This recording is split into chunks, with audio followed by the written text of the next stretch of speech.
Kia ora and welcome to Swim Chats, a podcast about swimming. I'm Shona Riddell, a writer, former journalist and swimmer from Wellington, Aotearoa, New Zealand. For each episode, I talk to a different guest from our swim community. Please hit the follow button so you don't miss an episode. You can also leave a 5-star rating, which helps other people discover the podcast. And if you enjoy this episode, please share it with a friend or two. You can also support the podcast by becoming a swim buddy on Patreon for just $5 a month. Swim buddies get advance notice of upcoming guests and a few other perks. To find out more, go to patreon.com/swimchats. There's a link to it in the episode show notes. Now let's get started with today's episode. Tonight, or this morning, depending on which part of the world you're in, I'm excited to welcome not just one but two guests to Swim Chats from Outdoor Swimmer magazine in the UK. Founder and publisher Simon Griffiths and the magazine's editor Ella Foote. First of all, welcome to Swim Chats. Thank you. Hello. Thank you for hosting us. Hi, yeah, it's a pleasure. And I realised that we're timing this interview very well because it's currently mid-September, and a few days ago I realised that October's issue is very special because it's your 100th issue, which is incredible. Congratulations. Thank you. Thank you. Actually, today is press day for us. So I am literally doing the final bits of the mag and going to press go later this afternoon. Oh, well, that's exciting. Well, your time today is even more precious. Thank you. I used to work in a magazine company and I remember those deadlines very well. So yeah, thank you for coming on the show. So I hope that after you've pressed send on the issue, I hope you've got something special planned to celebrate. Oh, well, we're all getting together next week, aren't we, as a team, which is rare because we live all over the country in the UK. So we don't get to come together as a team very often. But yeah, we will be all together next week and we'll go for a swim, obviously. Yeah, perfect. Of course. And I remember reading that Outdoor Swimmer is the world's only swimming magazine. Is that correct? It's not the only swimming magazine. Probably we're pretty sure it's the only printed. There's Swim Swam do a big magazine where they've got a heavy focus on pool swimming and junior swimming as well. And we think we're the only printed outdoor swimming magazine. One that's the only one I have seen over the years. I have seen others sort of come and go, but I'm pretty sure we're the only one. The only one specifically also for outdoor swimming. For outdoor swimming, yes. Yeah, there's a lot of people doing some amazing content, and particularly obviously now everything's digital. There's some really great stuff online, but one that's dedicated to outdoor swimming and printed is rare. Yeah, which is pretty incredible considering how prolific outdoor swimming is around the world. But I'm a digital person, but I'm also an old school person, and I like getting my printed copy in the post. It's a UK magazine, but as we were saying before I hit record, a lot of it applies to other countries, and it's always just such a pleasure to read about other people swimming. And I really like the range of the magazine, whether you're a marathon swimmer or a dipper.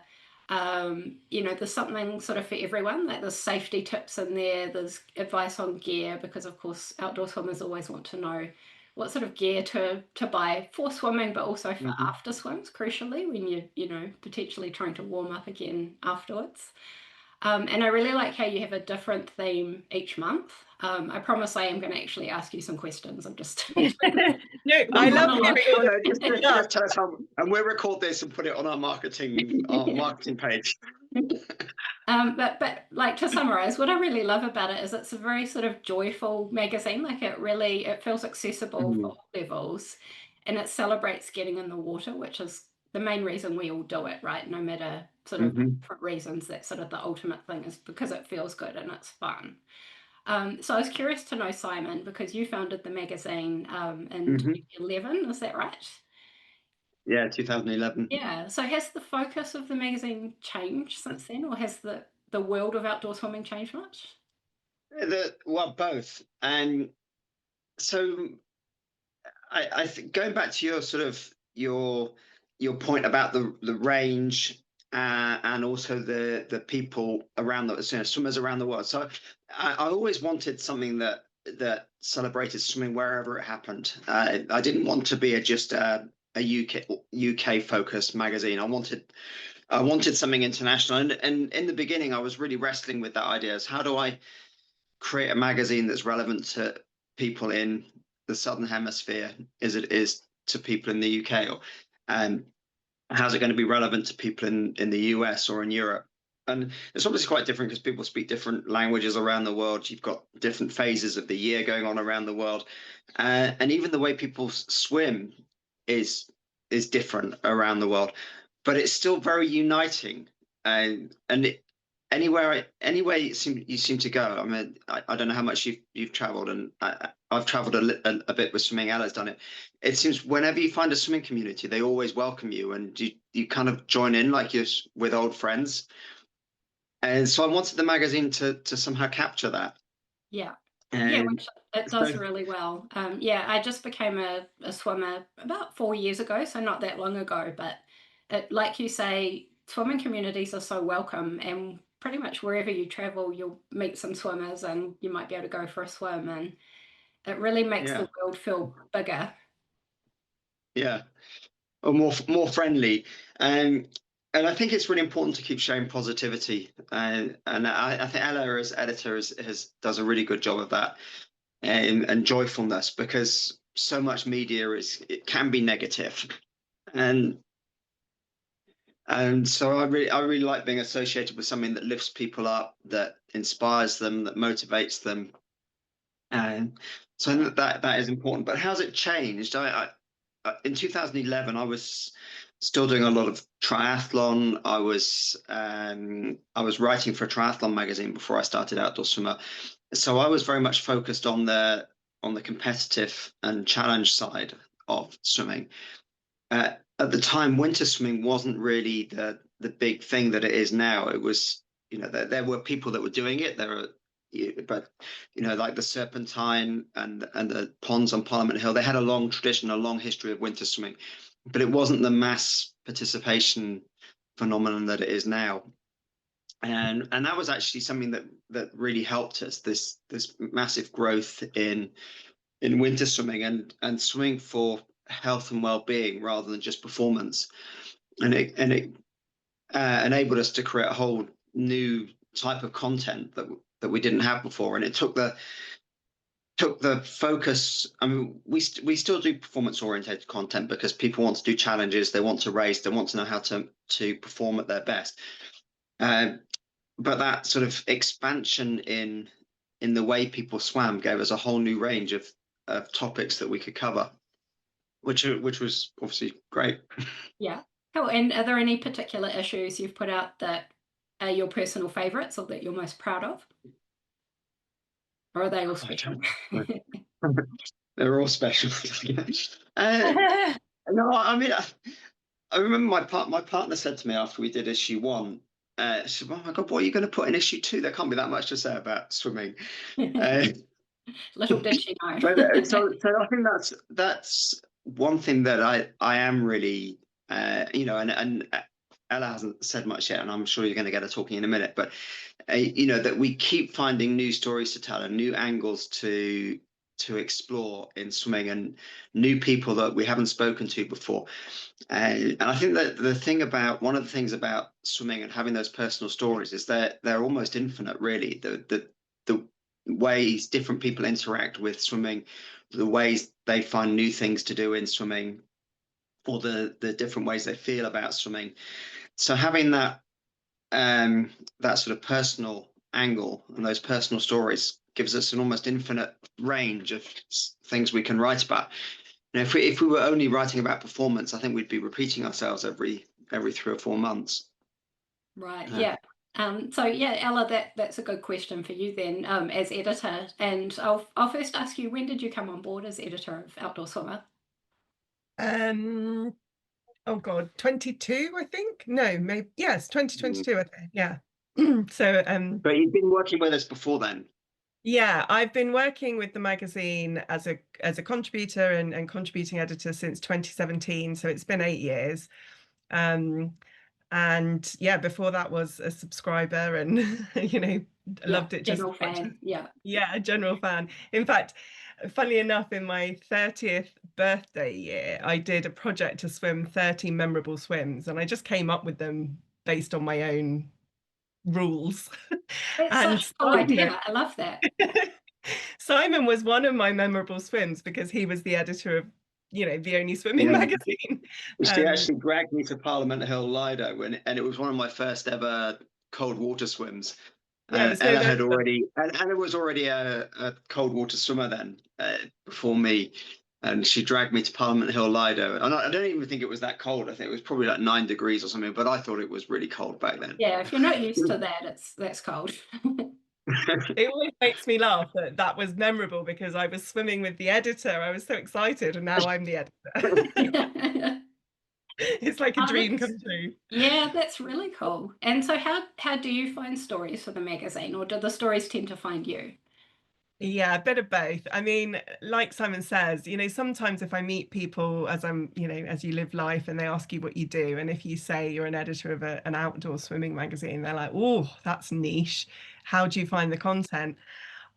We have too much content every month. I have to be really selective, and I find it really hard because and that's the thing, exactly like Simon says, we have such a wonderful range of swimmers who, engage with us in our community, who we meet at swims and events and traveling around.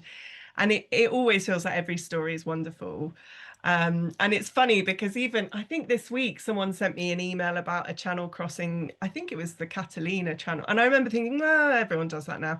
And then I thought, gosh, where have we got to when such a significant, difficult swim that I probably couldn't even do, it becomes blasé. But yeah, no, we're really lucky that we have an engaged readership and community who engage with us. If they don't subscribe, they do engage with us on social media, or they subscribe to our newsletter. And so I'm never short of things. And I, maybe it's a bit, I don't know, sad or something, but I literally live and breathe swimming. Every day I have a reason to put a swimsuit on. Obviously my main job is this, and so I'm fortunate in that way, but I run my own little swimming business, and I'm a swim teacher, so I get to engage with different kinds of swimmers all the time. And it's interesting because I try to be all things to all swimmers, but obviously we can't get it right all the time. And it's really lovely that you sort of your summary was about the fact that we do balance. I try really hard to get, a little bit of everything in every month, but there's always, I don't know, someone saying, oh, there's too much about performance and proper swimming, and there's not enough about dipping, or vice versa. And we can get that from the same issue. We can get 2 emails, one from someone saying there's too much dipping content, another one from saying there's too much race from the same issues. Yeah, that doesn't surprise me at all, actually. Everybody has different opinions, right? Ella, you mentioned before your swim business. I'm curious to ask about that. I saw it online. It's called Dip Advisor. Is that right? Yeah, that's right. And so basically you offer the service where you're a kind of a support person or a guide for different swims that people want to do. Is that right? Yeah, that's a good summary. I mean, I set it up actually about the same time I joined the magazine, so 7 years ago. And, even then, there was plenty of swimming happening. But if you wanted to do a longer distance, or, a challenge of some sort, you kind of the only really entry into that was to enter an event, a mass participation event. So, there's some brilliant ones across the world, and particularly here in the UK. But if you wanted to get into outdoor swimming in any kind of way, the routes in were go to a venue or a lake near you. And the organized venues can be quite intimidating. If people are, back then you'd turn up, most people were in wetsuits, checking their watches and putting their swim hats on. And if you're just about to embark on that journey, that's quite daunting, and you kind of think, oh, maybe I shouldn't be here. And then on the other side, there were the groups. There were people who were collecting at the side of rivers and things like that. But again, you need to be quite a confident and competent person to be able to turn up and trust a group of strangers and swim with them. And there are plenty of swimmers that do that, and myself included. There's been lots of sort of meeting in laybys and, you know, stripping down with strangers. But it, like Simon says, you all feel like friends within minutes. So I wanted to bridge the gap. I wanted to provide a way, in a safe way, with a bit of knowledge, you know, so I did some qualifications in lifeguarding and, you know, safety support, where I could take people to the water and we didn't have to put our heads down and, you know, swim fast or front crawl. We could do a bit of breaststroke, we could stretch ourselves, and it was a bit like swim tourism. So, you know, we'd go for these sort of 1 to 5K swims where we'd stop for lunch, or, you know, in the full moons or whatever. But again, you know, just like swimming's changed, that's changed too.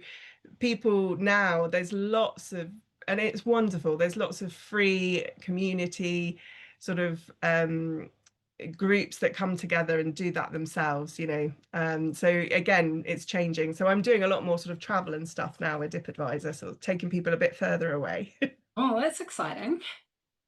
I'm also interested to talk about your books. Of course, you're both writers, so it's not surprising that you've written books about wild swimming. So Simon's book is called Swim Wild and Free. I have a copy of that one myself. Amazing. Thank you. And Ella's book is called How to Wild Swim. Is that right, Ella? Yep. Yeah. And I know you've also contributed to other people's books. And as an author myself, I'm curious to know how you found the experience of writing and marketing books versus creating the magazine, for example. Who's going first? You go first, Simon. My book was a lockdown project, and I was approached by Bloomsbury Sport, and they had a vague notion what they wanted. They wanted a book about outdoor swimming, but they didn't really know exactly what. So I worked with an editor there, and we put together a sort of a list of contents, and then I went away and wrote it. And actually, writing it was pretty quick. I think I wrote it in about 3 or 4 months, and because I think it was, you know, it was all stuff that I'd written about or thought about in different contexts over the years working on the magazine. So the writing was relatively easy and relatively straightforward. There was a little bit of research to do. I had to check, so especially when I was looking at the, you know, the scientific benefits or, you know, the health benefits behind swimming and whether there was evidence for those, for example. So there's a little bit of research.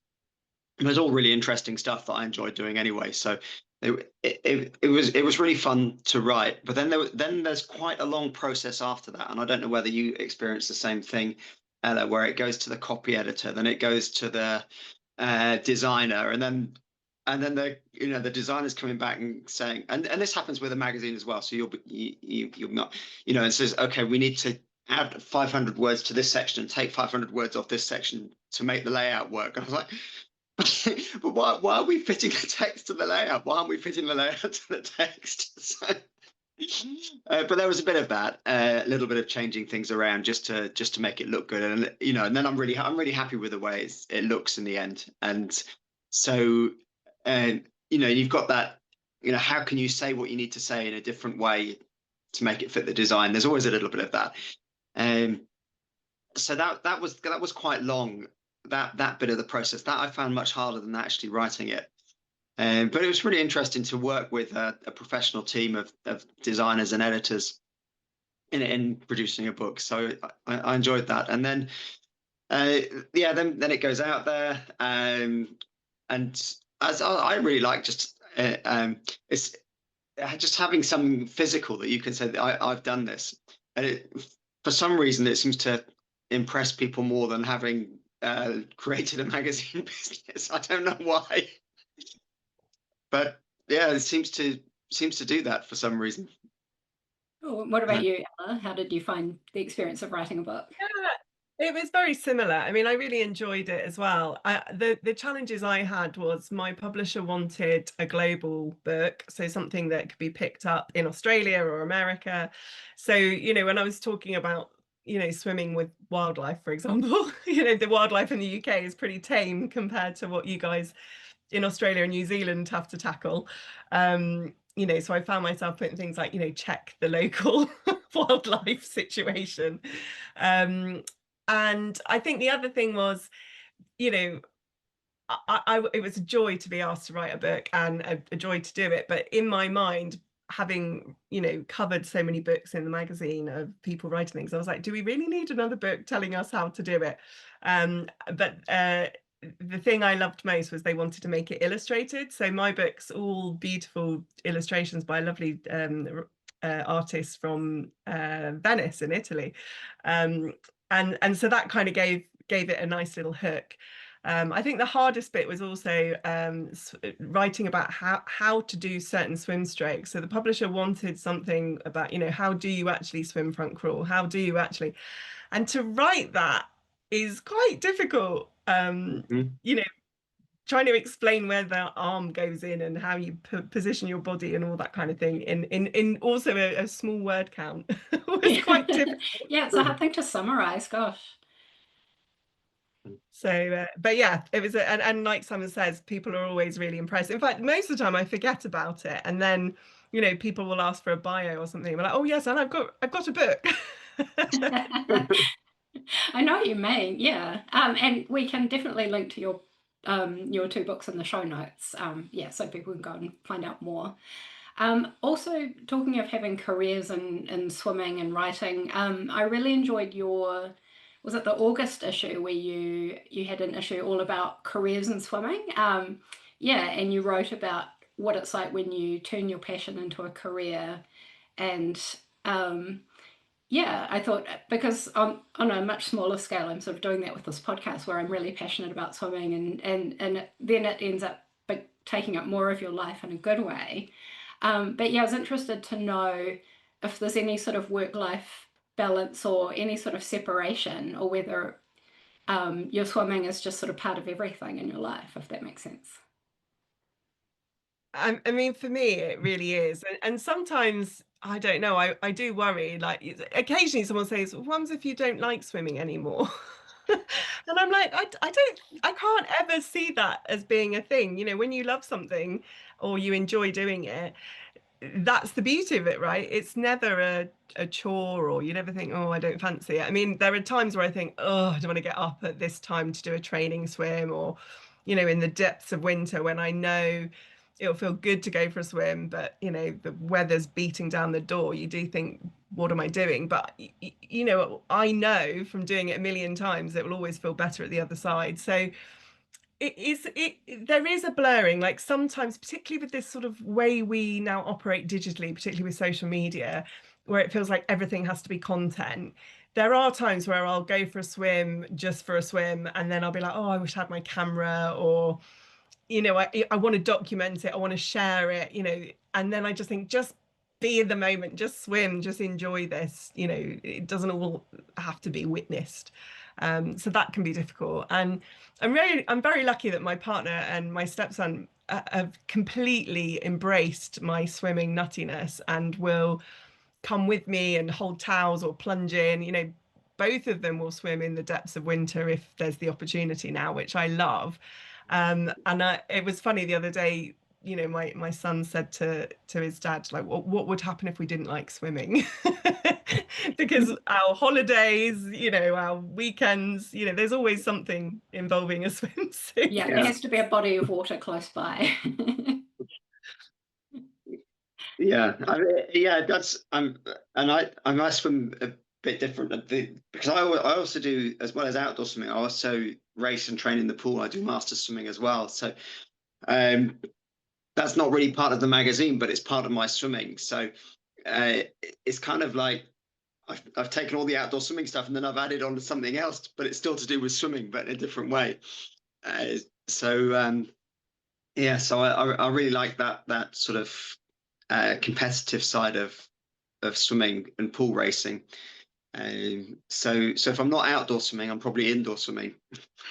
That's a really good point. There are so many different types of swimming, and yeah, I don't think I've ever met someone who's gone off swimming because there is always more to learn, right? And there are always different ways to do it. Like you say, there's competitive and At the weekend, I joined, there's a local teacher who's just started offering mermaid classes, where she has a whole range of tails and fins. And I took my niece who's 7 and loves swimming, but I was like a child, larking about in a monofin. And from a technical point of view, I mean, it's amazing for a workout perspective, and you can swim so fast in a monofin. But it was such a joyful lesson, and there was a real mixture of people there, and men with their children as well, who really did look like mermen because they weren't wearing swimsuits, so they literally just had a tail and their bare bodies, which looked brilliant. But it was fascinating, and I've written about it for the October issue, which is all about swimming development, because I think that's one of the beauties of the popular, how it's become so popular, is there's always like a creative new way to engage with the water. And I was talking to the teacher about the fact that if you're learning to swim as a young person, most parents' approach is like they want their children to learn to swim. It's an important life skill. And once they've ticked the box of doing all the sort of 25 meters on their back and front, and they can survive in water, unless they show a natural skill or passion for kind of competition swimming, the next stage really is club swimming for children, particularly in the UK. And I know that's very common across the world. And then if you're not fast or sporty or competitive, or you don't have parents willing to get up at ungodly hours and take you to club swimming, or spend a fortune on it, swimming sort of stops, and it becomes something you do on holiday, or maybe larking about with your mates, which is great. But I think, and definitely in my experience, I would have definitely done more and more swimming when I was a young teenager, had there been more opportunity. So this teacher offering mermaid skills, and she does mermaid fitness, which is all core strength. She talked very technical about how to swim differently in those ways. And as a swim teacher myself, if I see any sort of child in their later part of learning who show really strong long strokes that would work in open water, I'm always saying to their parents, oh, you should get them into a lake, or you should try and do this. Because I feel like, and I talk to so many swimmers who they stop, around their early teens, sort of as they start the secondary part of their education, and then they come back to it and they're like, oh, I wish I could have done these events when I was younger and sprightlier. So I love the way there's all these different new avenues to explore and train and be part of the water. Yeah, me too. Yeah, it's very exciting. And like you say, to see people coming back to it as well, or even just starting later in life, like I have, it just seems a lot more accessible than it used to be, and a much more supportive environment. And I see people swimming here in Wellington, who are, well into their 70s, and they're fit and active. And it's really inspiring to see that it's something you can just keep doing for as long as possible. Mm-hmm. Yeah, and actually, I led a few swimming holidays this year, and the average age was late 70s. I had an 83-year-old, an 82-year-old, these brilliant people who are just plunging in and swimming and living life. And I'm like, that's where I want to be when I'm in my 80s too. Yeah, it's really inspiring. And I was going to ask, like, when I read the magazine, in some ways it just seems so idyllic, your jobs, because you get to talk to other swimmers, but you also get to go on swim holidays and try out different types of gear. But I imagine that's sort of the public, what we see as the reader, and I imagine there must be other challenges in terms of putting out a magazine and having the deadline. If you're comfortable talking about the challenges of creating a magazine, yeah, I'd be curious to know what some of those are. Simon, you better. I suppose there's lots to unpick, isn't there? So there's obviously the routine of, well, it's 10 times a year of creating a physical product and a magazine and having that deadline and making sure everything comes together. And I've done this in the past. Ella does it now, which is actually amazing for me, because I don't face that deadline pressure every month. So there is that keeps rolling around. You've got to have all that content in place. You've got to is it fresh? Is it interesting? Are people going to buy this? Are people going to want to read this? So you've got that coming round, and which is fun, but it's also, it's like, already? I was like, I've only just done the last one. It's like, and also sometimes some months it seems like we have more time. You're like, oh, there's an extra week in the month or something, but for some reason it doesn't really exist. So there is a bit of that relentlessness, and I mean we also produce a newsletter, and that's every week, and so every week trying to think of something fresh to put in a newsletter, and most weeks I'll just be out for a swim or out for a walk, and I was like, oh, I know what I'm going to write in the newsletter this week, and it will just be there, and it was almost written in my head before I sit down. But other weeks I'm like, I've got to write a newsletter, and I have no clue what I'm going to talk about, and I'll sit. I start writing something else, scrap it, and start something else, and it can be really hard to, because we've been doing this for 15 years. It's like, okay, I need to say something that I may have said it before, but I need to say it differently. I need to add a new angle to it. Or I need to think about it in a different way, and so it's fun, but it's also there's a little bit of that relentlessness to it, and I guess the other thing that goes on, and I don't know whether you have this in New Zealand as well, but I'm sure you have water pollution in New Zealand. It might not be so prominent in the press as it is here, but they call it the sewage scandal. We've had, I don't know, 4 or 5 years of relentless bad news about water pollution in this country, and that is making it quite off-putting for some people to swim in some locations. And someone, I was on a Zoom call the other day, and someone had posted that they were an ex-Thames swimmer, and I know this person used to love swimming in the Thames. It's local to them, and it's a famous and a majestic river, and it's a beautiful place to swim. But if you're seeing almost daily news stories about another sewage spill, it does put you off. So there's a real infrastructure problem that needs to be fixed, and a sort of management problem that needs to be fixed, to allow people to do something they really love to do. And yeah, we do have water pollution issues in New Zealand, but I think not quite as bad as what you have. But we do see the stories from the UK of what's happening there. And recently there was a news story about, is it Surfers Against Sewage, who organised a swim down the Thames to draw attention to it. Yes. So, and I mean, that's interesting that you see these stories. I've met people that come over from the States and say, oh, I'd never swim in the Thames, it's a sewer.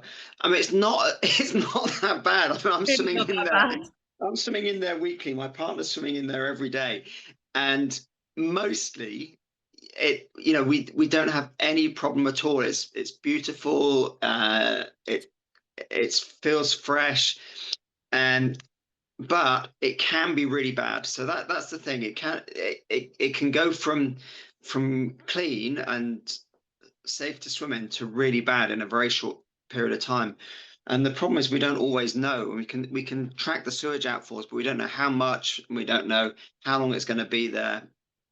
Last week on the podcast, we had Dan Abel, who's a New Zealand. I know Dan. We know Dan. He's written for the magazine. Yeah. And he was talking about water pollution and saying sometimes swimmers can be like canaries in the coal mine. Of raising awareness. So,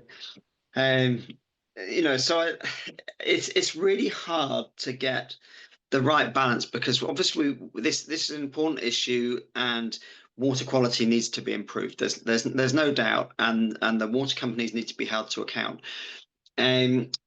But at the same time, it's not that it's like a permanent open sewer that you can't even go near. You can use it. You can you can swim in it.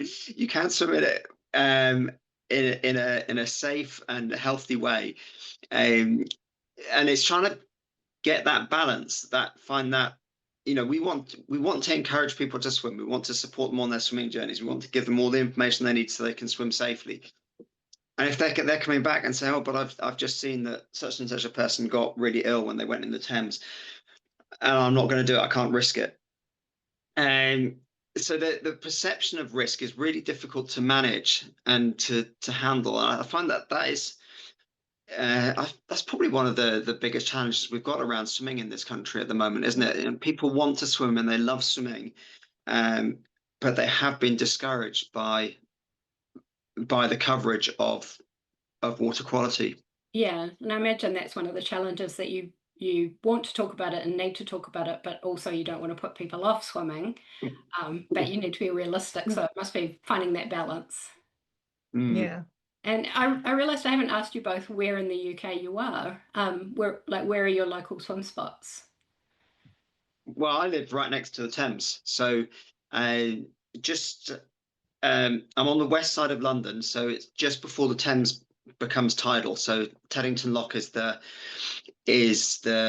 sort of upper reaches of where the Thames is tidal, and then sometimes it spills over the lock. So I suppose you could argue that it's a little bit tidal upstream of there, but mostly the tide essentially stops at Teddington. So I swim in the first non-tidal or the last non-tidal section of the Thames, depending on whether you're going up or down, I suppose. So I swim there. I swim there all the time, and it's actually really, really lovely place to swim. So yeah, it makes very me sad jealous that he has that on his front doorstep, quite literally. Amazing.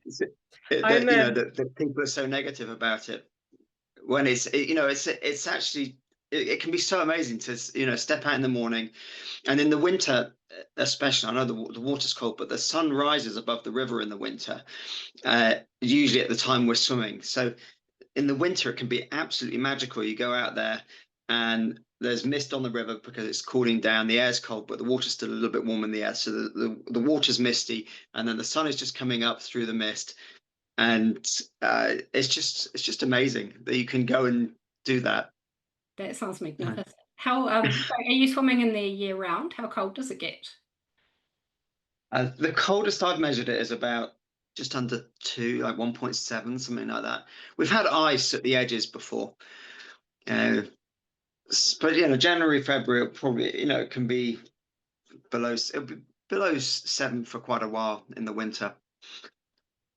Well, what about we you? don't really swim. We don't really swim. We get in and shriek and yell and get out again. A cold plunge, yeah, I know what you mean. Still counts. I'm not far from Simon, actually. I'm in Surrey, near Guildford, and actually I moved to the area for love, not the water, because there's hardly any around here. One of the other challenges in the UK is we don't have free and easy access to bodies of water. So there's plenty of lovely lakes near me, but only one of them is open for swimming, and then it's limited times. So 6 in the morning till 9 o'clock, and you have to pay £8 a go, so it adds up. And they are brilliant venues, lifeguarded facilities, everything, and they're lovely communities. But having been fortunate enough to travel to places across Europe where you can just I've just been to Italy, and the whole of the lake I was staying on was free and easy access to anybody at any time. It's that kind of thing that it would just be wonderful to have in this country. But yeah, so my nearest spot is this beautiful, lovely lake, and actually it's great for training, and I do love to go there. But fortunately, like you say, with work, I get to swim most days in very cool places, so I shouldn't complain at all. And interestingly, I lived very close to the Thames most of my life, so predominantly I was a Thames swimmer for a long time. So yeah, I think one of the challenges of the magazine, you're right, from the outside my life looks idyllic, but both Simon and I, most of this is run on passion. We're not rich by any means.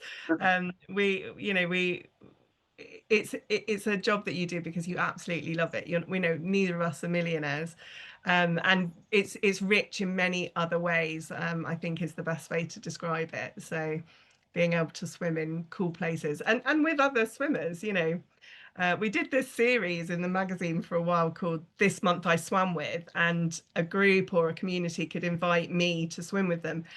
And it was hilarious because, you know, after a while, you realize most groups have a similar dynamic. You know, there's the outsider that will stand on the edge who's not really part of the group, but they are in the group, and the guy that turns up with a carrier bag, and then the person that turns up with absolutely every piece of kit possible. And there's always one person that has an obsession with one color. So, you know, I never forget this one woman loved purple. She had a purple dry robe, she had a purple swimsuit, she had a purple hat, you know, a purple car.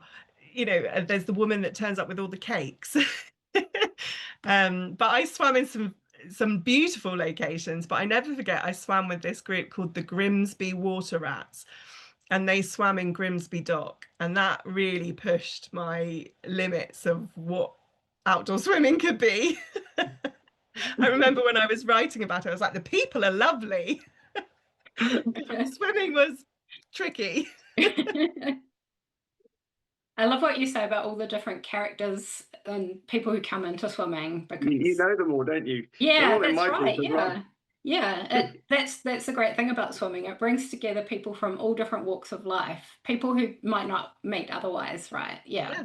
And everybody sort of takes on a different role in the group. Yeah, I know what you mean. Yeah, and you know, it's been said many times, you know, people sort of leave everything at the edge, and it's true. You know, often you don't really, you know, I've swum with people for years, and I can know, you know, bits about their life, family members or partners, but I don't have a clue what they do for a living, which is quite interesting, because if you go to, like, I don't know, a social thing where you don't know people, one of the first questions people usually ask each other is, what do you do for work? And that becomes the conversation. You know, I never forget, I was swimming with someone for a really, really long time who is you know, this incredible surgeon. I had no idea. So I love that about swimming. Yeah, it doesn't really matter. Yeah, that's so true. Actually, related to swimming in different locations, Simon, I was going to ask you a bit about West Africa. I don't know where I came across that information. Maybe it was from your book, but you lived in West Africa for a while and you swam in the so long Gambia ago, River. 1992 to 1995. It was not quite my first job. I think it was my second job. I was a water engineer, so somehow my work always seems to bring back to water in one way or another. So I was building solar powered water systems for small villages in the Gambia. But Gambia is on the west coast of Africa. It's got a big river. I swam a few times in the river. I was a little bit wary about the river because there's bilharzia and there are hippos. There may or may not be crocodiles. And you swam despite all this? So I mostly swam. I was staying inland, but at the weekends I was often at the coast. So I swam in the sea a lot. And yeah, I think that is. I was there for 3 years. So, you know, every weekend or every other weekend I would be swimming in the sea, and it can be quite rough there. So I really got used to swimming in rough conditions, and sometimes body surfing if the waves are in the right direction. And but it was just, and it was always so hot there, so I never worry. You know, even in what they called winter, when the water, I mean, the water might get down to 20 degrees or something in winter. It was like, it's never ever cold. And even if it's a little bit cool in the water, you come out and it's still 30 degrees outside. So that was a really I mean, I wasn't there for swimming, but I did a lot of sea swimming while I was there. Wow, that sounds pretty amazing. And I know you've both done some long distance swims, and your most recent issue was about endurance swimming. And I really liked what you said about just doing the swims that bring you the most joy. So not necessarily putting pressure on yourself to do an ultra marathon unless that's what you want to do, but really just prioritizing the swims that make you feel happy, no matter how far they are. I mean, obviously, in the UK, the swimming the English Channel is super iconic, and it's almost like, oh, you're not a real swimmer if you haven't done it, type of thing.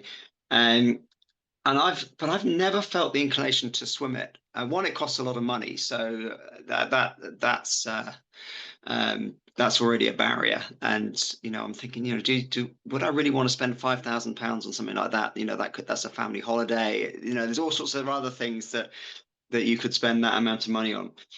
And but also one, I don't think I'd enjoy the training, because I'd have to get repeatedly very cold, and I don't mind getting cold for short bursts of time. But I find that long-term exposure to cold really, really hard. And so I was like, this is just going to make me miserable. It's not my natural fit in swimming. Yeah. And there are other things I can do in swimming really well, but that is something I just don't think I could do very well. And I just wanted to somehow share that you don't just have to jump on the same bandwagon as everybody else. You can pick your own swims, and it doesn't make you a better or a worse or a lesser swimmer just because you're choosing not to do the swims that everyone else has done. So I wanted to somehow express that in the magazine. And so yeah, it's a funny thing. People often, you've swum the channel, haven't you? And I haven't. And it's a common assumption people make, because they think, well, why would you be doing an outdoor swimming magazine if you haven't swum the English Channel? I was like, well, maybe I probably do it anyway, that's and why. so it just doesn't appeal. It's always better. And I haven't done it either, but you've done a relay. Yeah, I did a relay. So after my memorable swim project for my 30th birthday, I was thinking, oh, channel next. But again, like Simon said, the money and dedication that swimmers embarking on the channel put in. I love swimming, but the funding and time to train for that is epic. But I did do a channel relay, which is a really lovely sort of entry-level way to get a flavour. And I've been fortunate enough to be on boats where I've supported solos crossings, and being part of that is pretty special as well.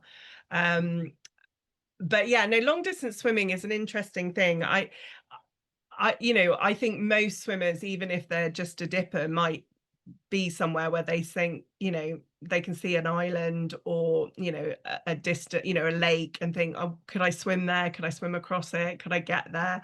I think that's something in us as swimmers. But like Simon says, I think some of my favorite stories that come to us are when people come up with their own things. In the October issue, we have this really nice swim story from a guy called Gordon in Scotland, who found out about a historic swim across the Forth and decided to do it himself, and then he got a coach who knew the area, and he just did it all. And, I think he might have been only the second or third person to do it, but he did it. And I love those swims. I love, it's still a significant difference. It's distance, and it's a ridiculous body of water to try and swim across, cold, turbulent, the tide and timing would have had to been perfect. Some would say even harder, because so many people haven't done it before to know all the mistakes that have been made. So I always find it fascinating when swimmers come up with their own, distance. Yeah, me too. It's such a personal thing, isn't it? And often it's somebody's read a story or they've seen something on TV, and it just seems to plant a seed. And even if they end up doing it 20 years later, it's like it just sort of sits with them, whatever it was. Yeah.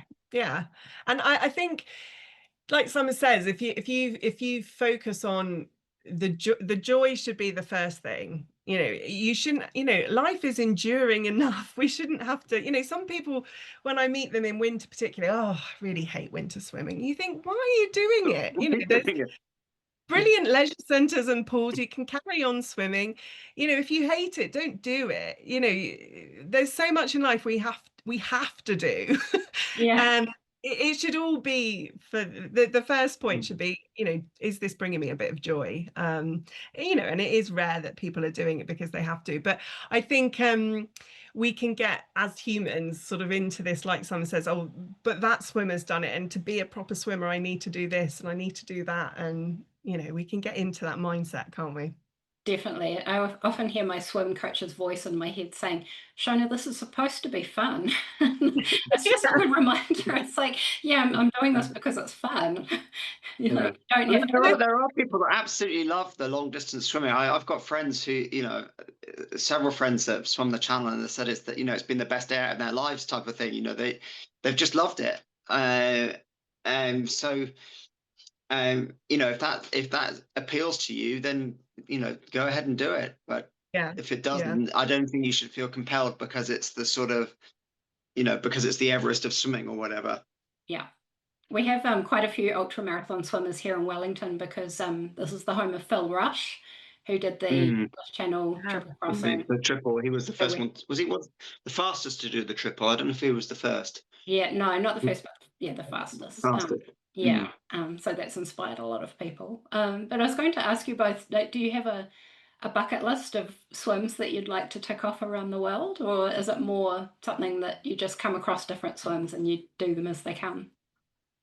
There are places I would like to swim. Mine's a lot to do with location. You know, I get captivated by a location, and you know, for example, if I ever ended up in the Grand Canyon, I wouldn't be interested in being at the top. I'd be interested in the water below.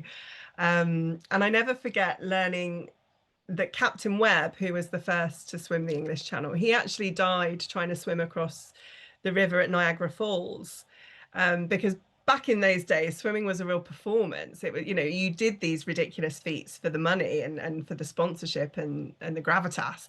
And he got addicted to that. And he was like, I'm going to do this. And he didn't survive it. And he's buried there. I'd love to go to Niagara and visit his grave and do, you know, dip a toe, probably not try to swim across it. I won't make his mistake.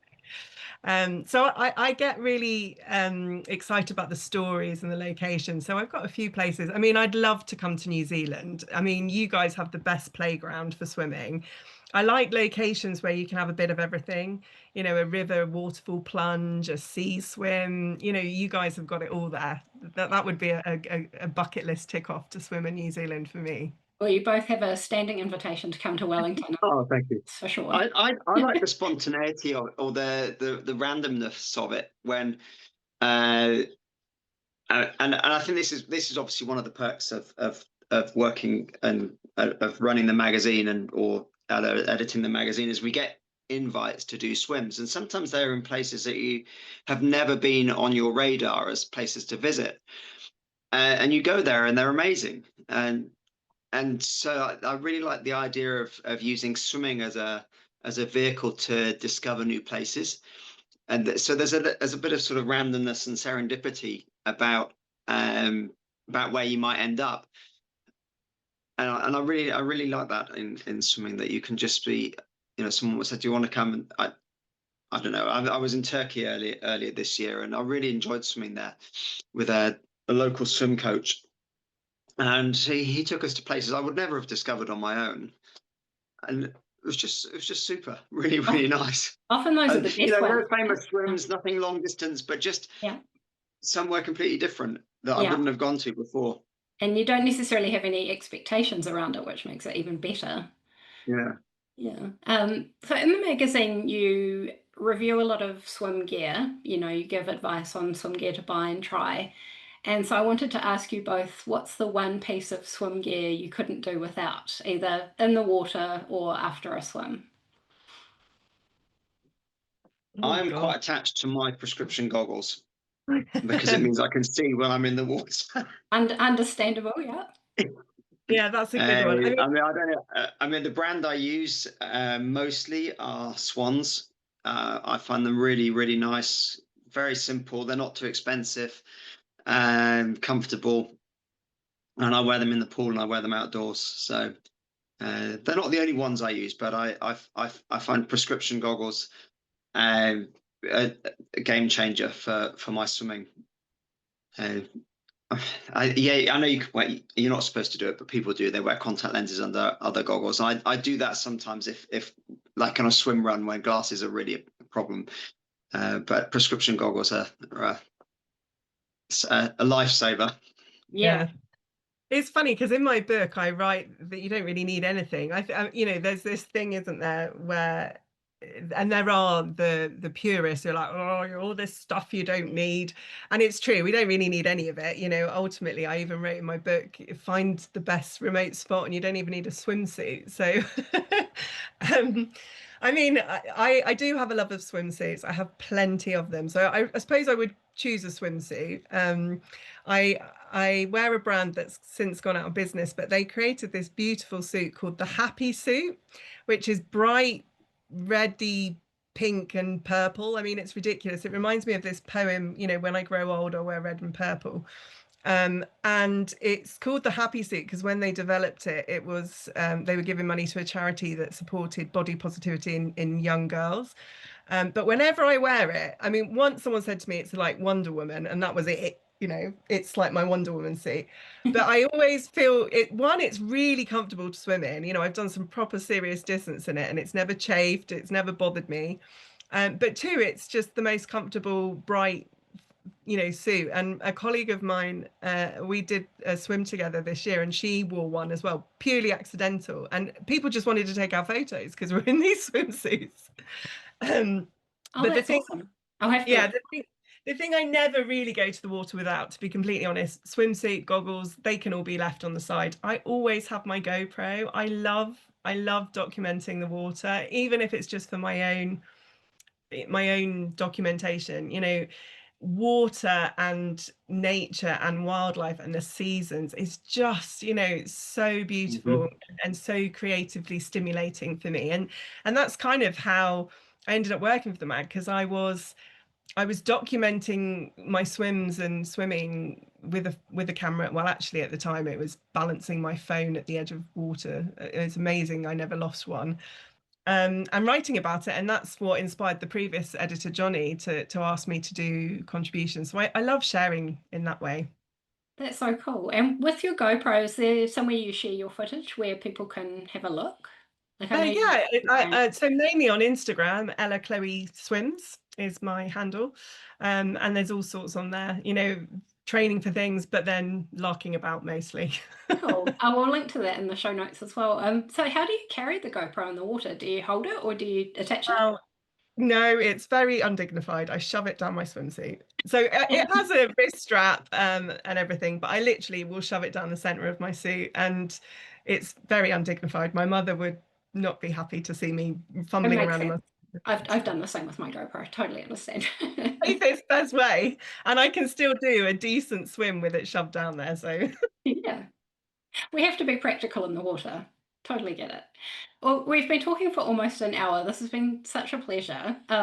It's the end of my day, but I know it's the beginning of your day, so I need to let you go soon. But is there anything else you want to mention that I haven't already asked you? I don't think so, but I mean, anyone who reads and engages with us and the magazine, thank you, because we love doing it. Our strapline is for swimmers by swimmers, and it's genuine. We love it. We love creating the content for you, but we also love swimming. and being part of the community, and I think that's really important, that there's this sort of global community of people that are connected through swimming, and there are so many forces at the moment trying to pull people apart, and swimming is something that brings people together, and that's I think we need to hang on to that. Thanks for listening to this episode of Swim Chats. Please remember to follow or subscribe to the podcast so you don't miss an episode. And if you enjoyed it, you can leave a 5-star rating and review, which helps other people find it too. Enjoy the water, and we'll see you next time.